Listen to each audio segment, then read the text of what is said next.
My mom would be at all my sporting events. Let's say I was playing football, okay? My mother would be on the sidelines, and if the play on the field started going one way, my mother would run along like, Mike, get him, get him! I'd be like, oh my gosh. I'd get in the huddle with the other guys. They go, Mark, is that your mother? I go, no, I never saw her before in my life. See, the greatest gift my mother ever gave me, she believed in me. I have overdosed on drugs on 3 occasions where I should have been dead. But I believe I was kept here for a reason. You show me your friends, I will show you your future. How do I know this? I hung out with losers, and I became the biggest loser of them all because I gave up everything I dreamt about as a little boy because of who I chose to surround myself with. My friends would drive me home at 2, 3, 4 in the morning. We'd be drunk and high, laughing in the car. We'd pull up in front of my house in New York. They go, Mark, the light's on. I go, oh man, my mother's up. See, my mom wouldn't go to bed until she knew her son was still alive. I'd walk in, she'd say, hi Mark, how was your night? I go, it was good, Mom, I'm just gonna go to bed. She goes, can I talk to you for a minute? I go, Mom, I'm tired, I'm just gonna go to bed. She goes, Mark, I haven't seen you all day and all night. Can I please talk to you? I said, man, just leave me alone. You bug me. I'd slam my bedroom door on the one person who believed in me. I was on a worldwide tour and we were wrestling overseas in Japan. After my wrestling match, I went upstairs in my hotel room and I fell asleep. There was a knock at my door at 3 o'clock in the morning. I got out of bed and I looked through the safety window and I could see it was a Japanese promoter. So I opened the door and he said, Mark, you need to call home. There's been an emergency. I went and got on the hotel room phone. I called back to the United States. I said, hey, what's going on? I said, Mark, I don't know how to tell you this.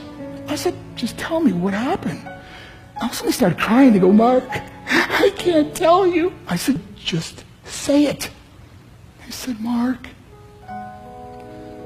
your mother died. I just threw the phone down. I ran out of my hotel room.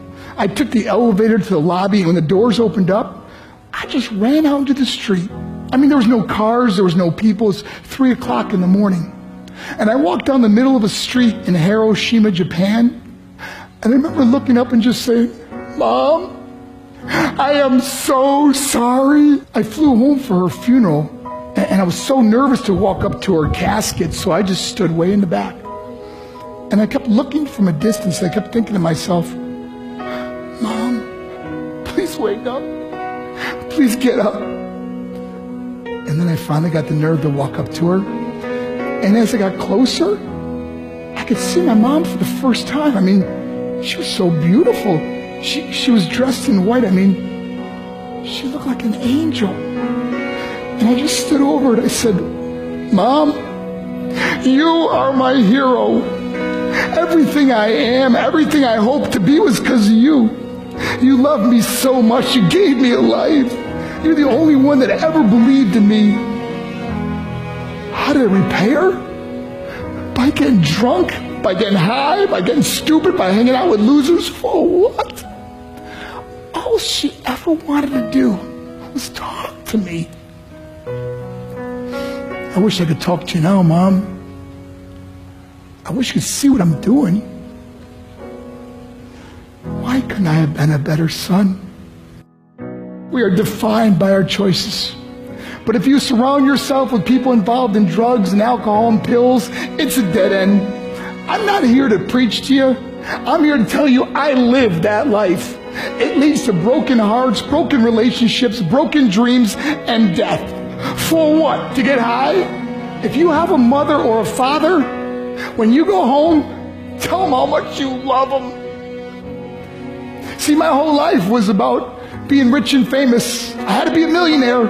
I had to win the race. I had to win the race at the expense of my marriage, my family, my friends. For what?